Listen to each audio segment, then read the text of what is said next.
A function is a rule that assigns to every element in a certain set, called the domain, exactly one element from another set, called the range.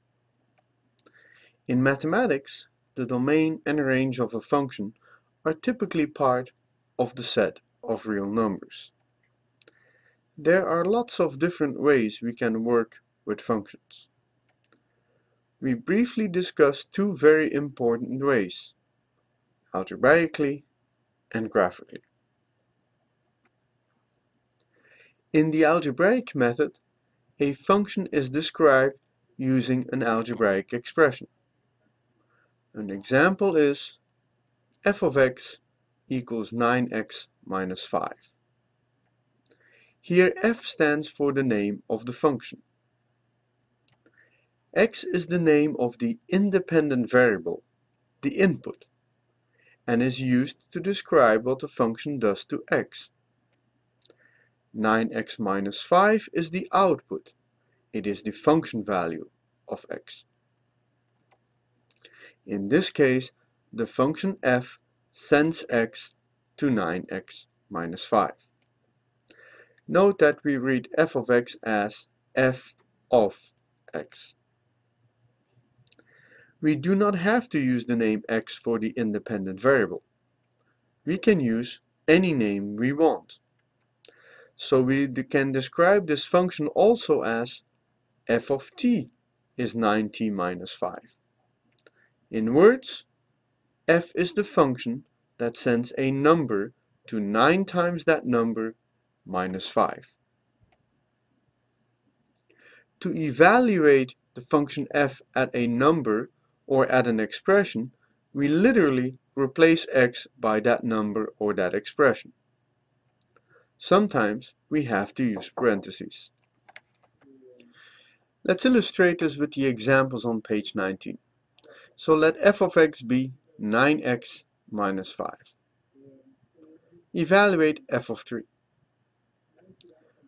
We replace x by 3.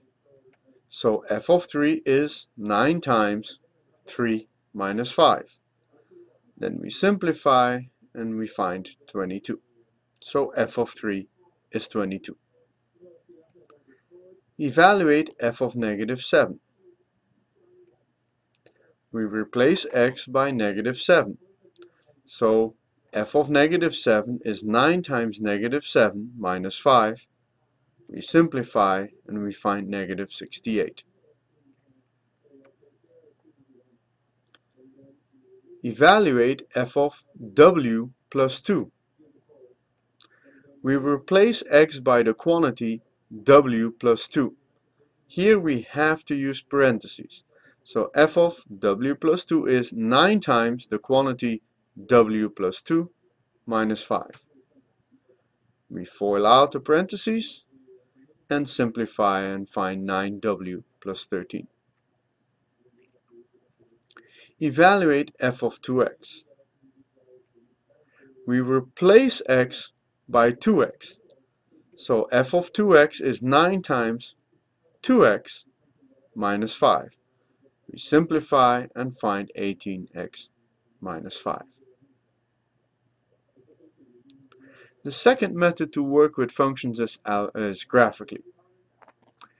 The graph of a function f of x is the set of all couples or points x, f of x in the xy plane where x is in the domain of f. It is very important to remember that on the graph of a function f, the second coordinate is the function value of the first coordinate. So here is a graph of a function f of x. Since the point 2, 1 is on the graph of the function f, we know that the second coordinate 1 is the function value of the first coordinate 2. So f of 2 equals 1.